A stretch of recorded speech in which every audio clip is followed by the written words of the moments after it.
Now I'm going to take you to the most interesting session for the day or in the show. So I guess you know what that it is.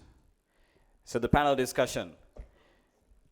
The panel discussion will give you a better understanding on navigating challenges and attracting investments to Sri Lanka and its real estate market. To sit in the panel, I would like to invite Mr. Faisal Samad, consultant editor, business at the Sunday Times, to moderate this discussion. So before I ask him to come to the stage, I would like to give you a small introduction about him. Mr. Faisal Samad, an experienced local and international journalist based in Colombo. In a career of over 40 years, he has worked for Sri Lankan newspapers and international news agencies. Currently, consultant editor business at the Sunday Times. He is the Asia travel correspondent of Travel Trade Gazette for the Maldives and Sri Lanka. In his spare time, he dabbles with the guitar and has been fronting a music charity organization to raise funds for needy children. Lovely. So, Mr. Faisal Samad, please come to the stage with a round of applause, guys.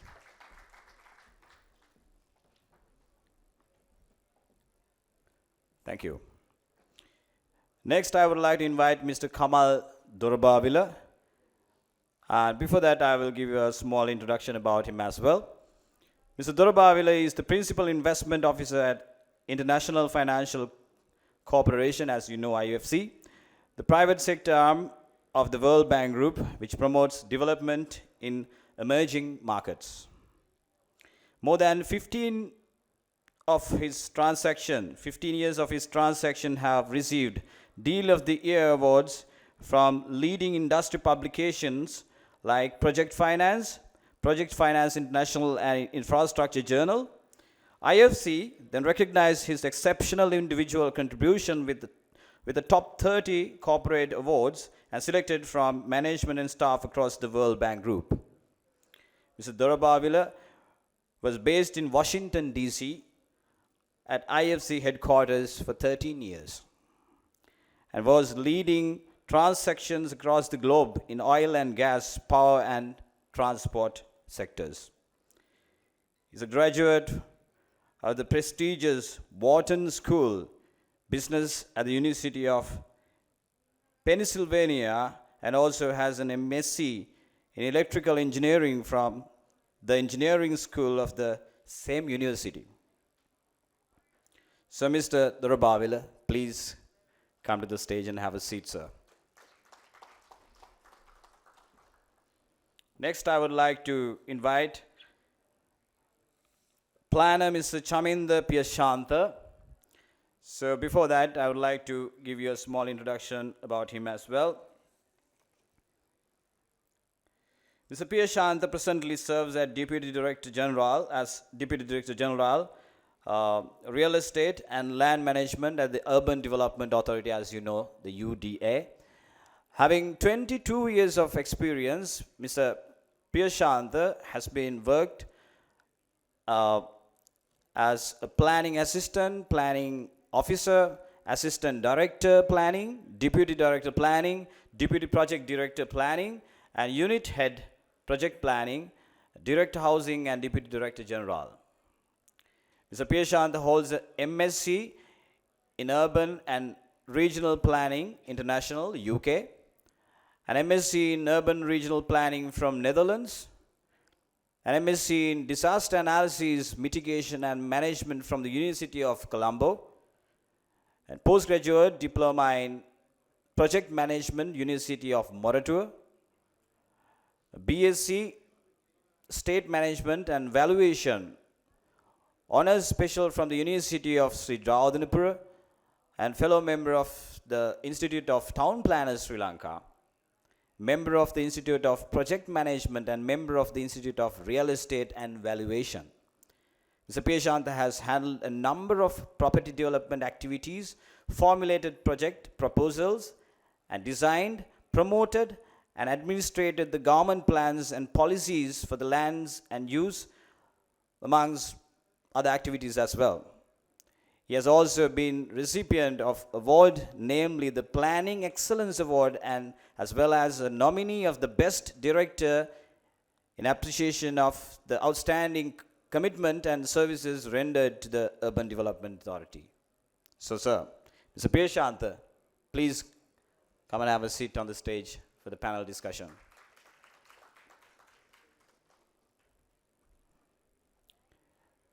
Next, I would like to invite Mrs. Radhika Obesekara.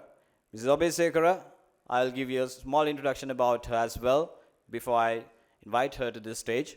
Mrs. Obesekara has over a decade of experience in Sri Lanka's private and development sectors, specializing in the areas of commercial, legal, trade, and investment facilitation. She previously held the position of CEO of the Sri Lanka Institute of Directors, Director Marketing of DIP Products PLC, a part of the Haley's companies, Executive Director of the American Chamber of Commerce Sri Lanka, and Private Sector Development Analyst for the Sri Lanka Resident Mission of the Asian Development Bank. While at the American Chamber of Commerce, Mrs. Obesekara was appointed to the board of the Asia Pacific Council, which comprises 28 AmChams in the Asia Pacific region, as regional vice chair for South and Central Asia. Mrs. Obesekara is a law graduate from the University of London and was called to the bar of the Supreme Courts of Sri Lanka as an attorney at law. She is also associate member of the Chartered Institute of Marketing. She was awarded the Women Leadership Achievement Award by the World Women Leadership Congress in 2016 and Best Performance in Sri Lanka by CIM in UK 2008. So, Mrs. Obesekara, please come and have a seat, ma'am. So, ladies and gentlemen, I would like to hand over to Mr. Faisal to take this up to an interesting discussion, to give you some excitements about the future market and the future predictions and what will happen in this crisis towards the Sri Lankan real estate market. So before that, I would like to tell you, this gathering or this discussion is actually happening online in YouTube, and you can actually see in Facebook, those medias, so you can actually find out us in our website as well. So thank you very much. Mr. Faisal, over to you. Thank you. Thank you very much, and welcome to all our participants and our panelists today.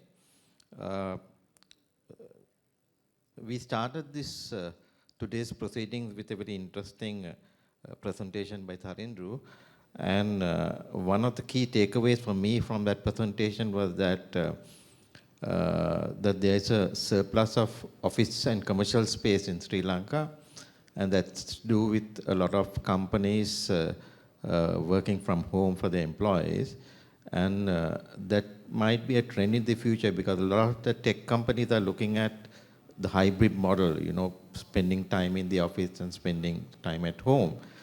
So our lifestyles in terms of work is also changing, and that was an interesting aspect that I found in Tharindru's presentation.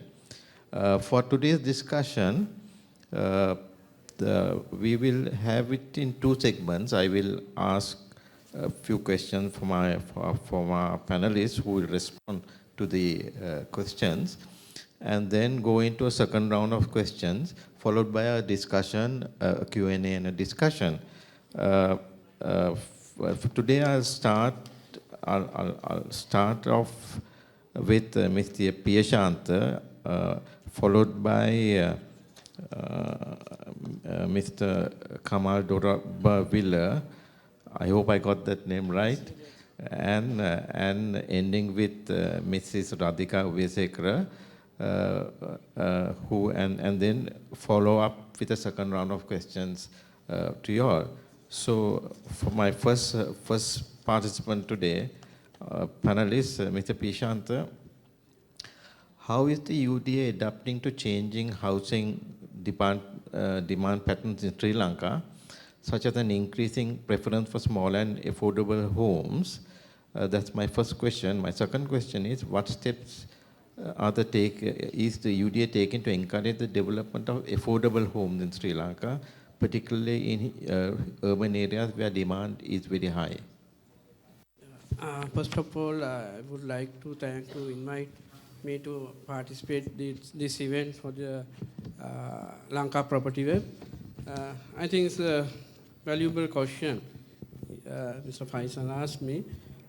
You know that as a government agency, UDA has right to in our Urban Development Act also provide us to provide houses for the low-income people as well as middle-income category people.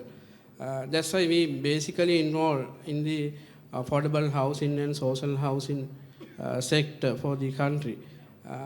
We actually, you know that in the Colombo city itself, have around more than 50% of the citizens are living in the underserved settlement. That's why in the UDA started project in year 2010. We did the survey and we found around 68,000 families are living in underserved settlement. It's basically we call slum and shanties. We started a project in 2011 and we already completed around 15,000 housing unit for the low social housing, basically for underserved settlers within the Colombo city and immediate suburb. 15,000. This house is basically in around 550 square feet, 2-bedroom houses. That's our first intention to provide housing for the poor people. Then at the same time, you know that in the private sector developers, they are basically provided houses for the upper middle income category people and as well as the high income people. But we found some gap to provide houses for the middle income and the lower middle income families. That's why we started in 2016. One project we basically start for our main target group was government servant. We constructed around 8,000 housing units at the Morel. Its prices was very low compared with the private sector investors, developers project. Then gradually the demand has came to the UDA side to start the other projects. In this moment, we are starting around 5,000 housing unit apartment for the basically middle income category people, especially for the affordable prices. Now we are in the that shape. In this moment, in the apartment sector, we already provide 25,000. We already completed around 15,000 housing apartment unit, and another 10,000 is under construction. 5,000 for the social housing, and another 5,000 for middle income and affordable category housing project. That's in this moment our intervention of this market. But I want to tell something. This is for the real housing market. In UDA also have around 500 billion worth of properties in this moment. We are also providing help to private sector to do the housing project as well, because we have a lot of land bank. We are providing land to the private sector as well, to especially for the middle class housing, providing the middle class housing for the people. Thank you. Thank you. Before I move on to my next panelist, I would like to also say that a word about Lanka Property Web. I remember Daham coming to my office many, many years ago and saying that we need the support of the media and so on. And since that day, I mean, he doesn't come anymore because he's too busy. But I have seen the progress of Lanka Property Web. It has provided a huge benefit to the media also, the media that I work for, in providing such current and very authentic information to our readers, and for that I must thank Daham for creating a new space in this particular sector in Sri Lanka. Well, moving on to our next panelist, Mr. Kamal Dorobavila. I hope I got it again right. Dorobavila, sorry. I have two questions. How does the IFC, sorry, my apologies, approach investing in emerging markets such as Sri Lanka? And what are the key challenges that you face in this market?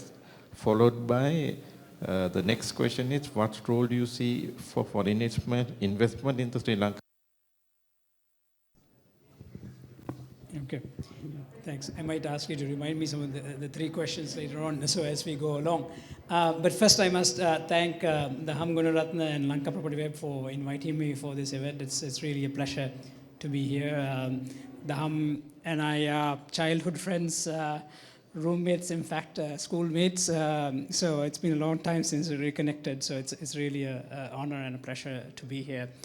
And so coming back to the question, so I think the first one is on IFC's approach to supporting emerging markets. So as some of you know, within the World Bank Group, IFC focuses and delivers support to the developing countries by providing investment and financing in the private sector. So I would in summarize basically our approach by saying by delivering development through the private sector, we are delivering sustainable development and particularly financially sustainable development. Of course, along with that sustainability, we are focusing on environmental and social aspects as well. But I emphasize here the financial sustainability because that has been a challenge for Sri Lanka and, of course, many countries, but particularly in Sri Lanka and in the recent economic crisis, where basically we bring to bear development through mechanisms that are financially sustainable, as opposed to, and then I'm going to say this and connect to the next question on what are the challenges that we face, because actually the big challenge we face in delivering this is because in emerging markets in particular, there is a lack of understanding of markets and financial sustainability. So particularly among governments and decision makers. So particularly when we are from multilaterals and development agencies like the World Bank Group and the like, people are looking for handouts. What grant can you provide? And there is a dependency on these kind of concepts of giving aid and loans that are potentially coming into structures that cannot repay those loans, and looking at development on a project-to-project basis. So I would say the biggest challenge that we face as institutions and our client countries face is the lack of understanding of market concepts. The idea that when you're doing a project, there is a need for a mechanism to have revenue coming that will generate revenue to repay a financing, repay a loan, but also generate revenue that will create employment. So that kind of financial sustainable models is what is lacking and one of the main challenges. And with that, I can go to a list of other things about market, sponsors, various other issues. But I think a lot of those come from lack of that concept, I would say, at a very high level. And Faisal, remind me that there's third question.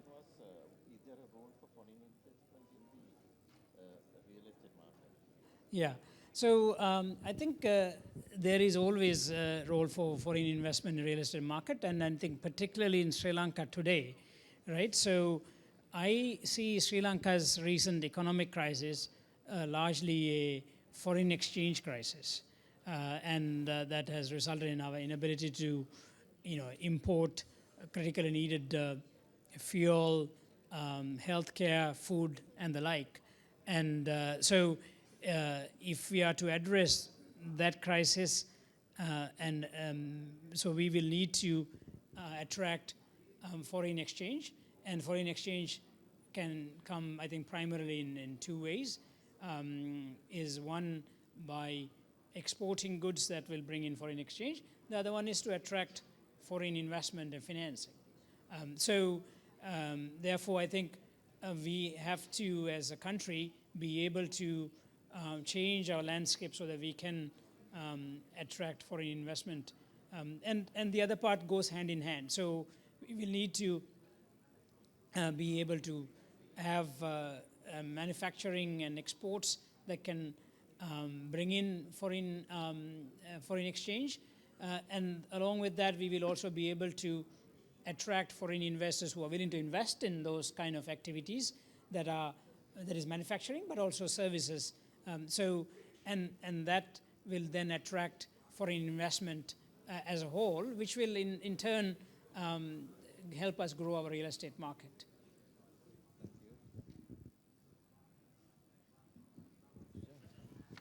Thank you, Kamal. Moving on,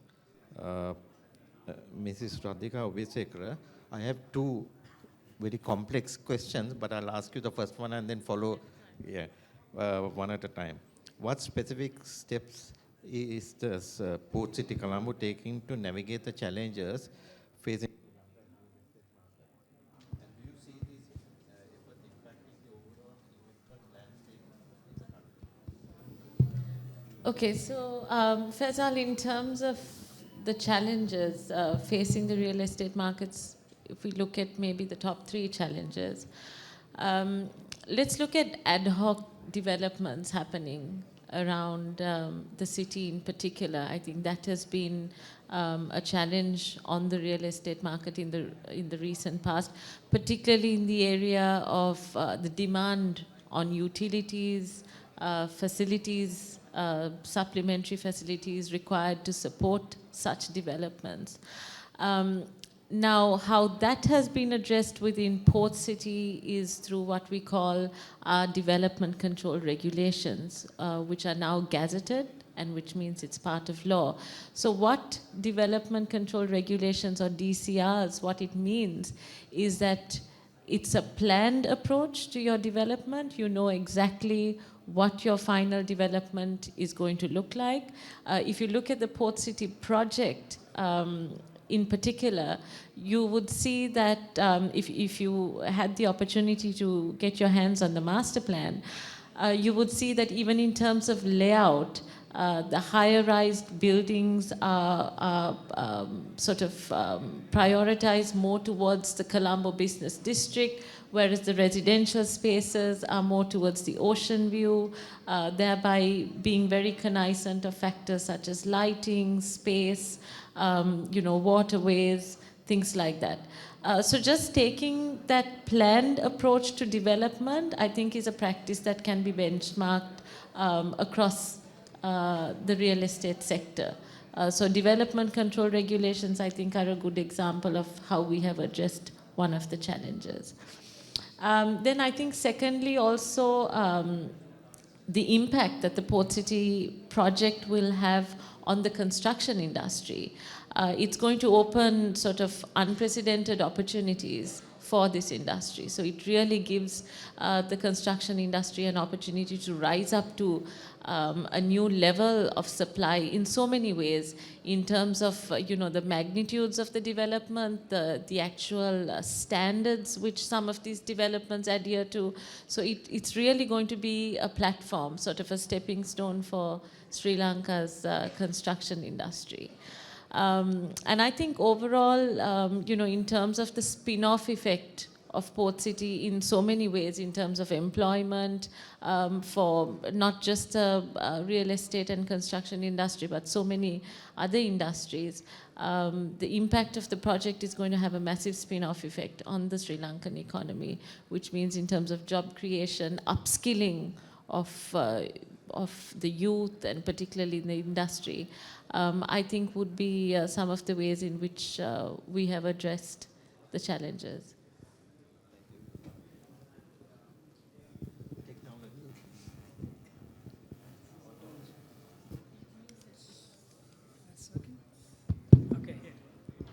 Thank you. I think you answered my second question also in that, right? Very progressive. Well, I'll move on to our second segment with one more question being posed to the panelists. Mr. Piyashantha, how is the UDA working to ensure that the real estate sector in Sri Lanka is transparent and accountable, particularly in relation to issues such as land use, planning and zoning?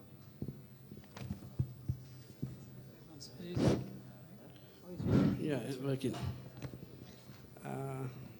I think UDA play main role of the real estate sector. It's not only the one way, but UDA play in the multiple ways to help in the real estate sector. As a regulatory body of the real estate sector in the UDA, we are now playing role to approval process of all the apartment building, especially for the real estate development. When we are doing the approval process, basically we have to follow the planning and building regulation. We already gazetted the planning and building regulation the most of the country, especially more cities, municipal council area and urban council area. In one side we regulate the real estate sector. In the other side, we are helping to real estate market, providing lands for the developers. We have a large scale land bank. We are providing land to the real estate sectors. For example, we can give the 30-year lease, 50-year, 99-year lease. Even we can give the outright basis for especially for the apartment. The regulatory part, now we identify, that when we get the approval of the projects is very difficult in Sri Lanka. That's why last year we introduced one-stop shop to get the approval for the developer. UDA facilitating to get the approval in the one roof. We are providing that such kind of services for the developer. And the other hand, we are giving the land for the 99-year or 50-year lease basis. That our land basically we provide based on the chief valuer's valuation. We also maintain this transparent way to provide housing, because provide land for the developers. We normally go through the procurement system to provide the land for the developers. In the same time, we promote private-public partnership model as well, because that in the country facing very serious economic crisis, some of the developers, they can't buy the land and develop the property. That's why we introduced new system. UDA is giving the land. We are inviting to developers to come and invest, and we can share the profit. And also at the same time, we have a lot of commercial space in the city, like arcade, race course, gold center, Dutch hospital. Likewise, now we are inviting the developers to come and operate this project, because as you know that as a government sector people, we don't have such kind of ability to handle the business ventures. That's why now we move into the another aspect. We are inviting the private sector people to come work with us for the, especially for the our business ventures. Thank you. Mr. Vavila, sorry, I keep making that mistake. My question to you is, how is the IFC working with local partners and stakeholders to promote sustainable development focused on real estate development in Sri Lanka, and what impact do you expect these efforts to have on the industry? Yeah, so I think we are working in a number of ways on a sustainable development, as I mentioned. That is in fact our general objective. And so one of the things now, I, for example, focus on the energy and infrastructure space. And one good change in the current context is there's a lot of reform activities going on. And as many of you may know, there's a reform plan afoot, for example, in the electricity sector.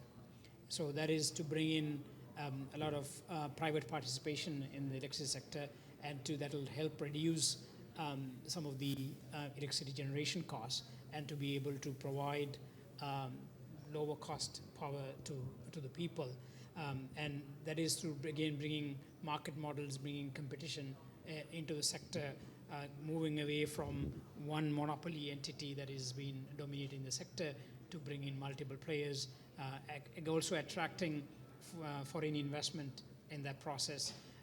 And so as part of this is to create a certain level of uniformity and in the sector, so that investors can come knowing that there's a level playing field, and how the system will operate, the sector will operate going forward. So these are some of the things that we are supporting the government to implement. And the government's sector reform plans in the electricity sector, for example, is very much focused in bringing in private participation. And so we believe that all of these kind of changes will bring in greater investment to the country as a whole, and will also invariably support the real estate sector, because that will attract both commercial and industrial players, and then which will in turn bring in residential interest as well. So I think with the current progress in the government towards, as we hopefully, as somebody mentioned earlier, with the IMF package being completed in the next weeks or at least months, and then the country will be able to bring in a number of other foreign financing that is sort of in the pipeline. I think we can hopefully expect a gradual change with these reform also being implemented in a sustainable manner, and we are together as the World Bank Group and the other development institutions supporting this progress. Thank you. I have a question, not from this document, but something that I picked up from Radhika's presentation.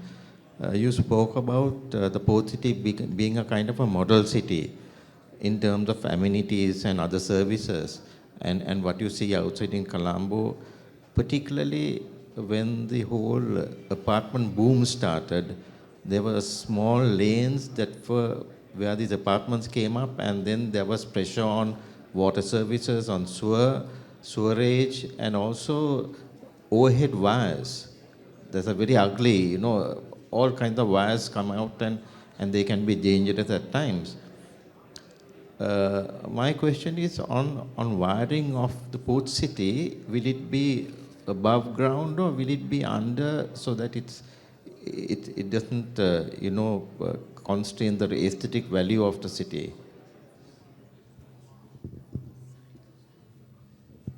I think for now, in terms of the infrastructure facilities that have been put in place thus far, it has been underground. And I think all of that has been taken well into consideration. So you're not going to see, the challenges that you see in our current city settings. And I mean, in terms of the master plan itself, we have got internationally renowned consultants coming on board. So all of those issues, I believe, will be addressed. Thank you. With that, we move on to the audience today, and we can take questions and clarifications to the panelists. I believe there might be a microphone that's available around here.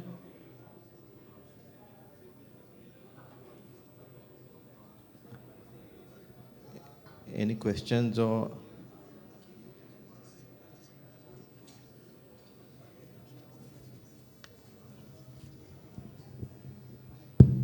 Yes, my question is to, I think, the gentleman from the UDA. My personal experience is the Sri Lankan government has been acquiring land around Colombo and all kinds of places, but they usually never pay compensation properly. Usually when the government offers compensation, it's about 1/10 or 1/15 of the value of the property.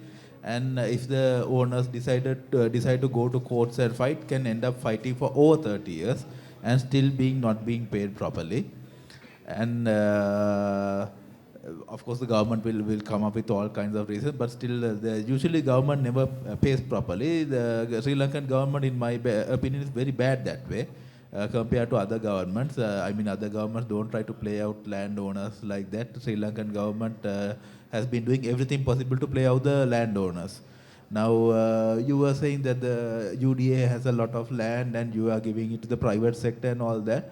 But what would you have to say about paying compensation when the government acquires land from somewhere? Yeah, I think you know that as a government body, we have to follow the certain criteria. When we giving the compensation decided by not in the UDA, it's decided by the government chief valuers. Normally in the government chief valuer, they decided the value of the land based on the market price. That's the normal practice in my experience. We are paying compensation not on time, but we are paying.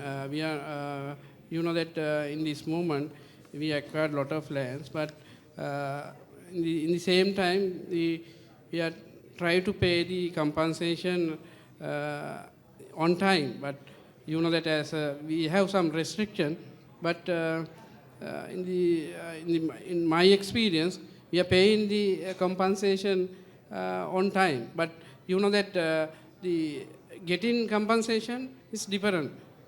We are not the authorized agency to decide the compensation and the paying compensation.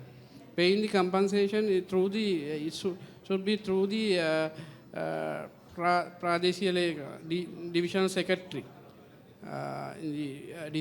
Deciding factor of the compensation is by the government chief valuer. It's not involved.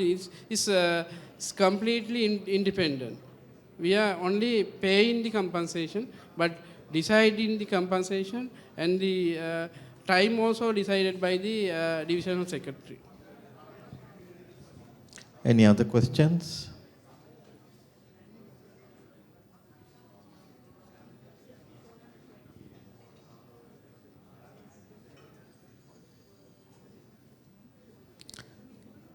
If there are no questions, I'd like to wind up this discussion and thank the panelists for their time and effort and their comments. Thank you very much. Thank you. Thank you very much.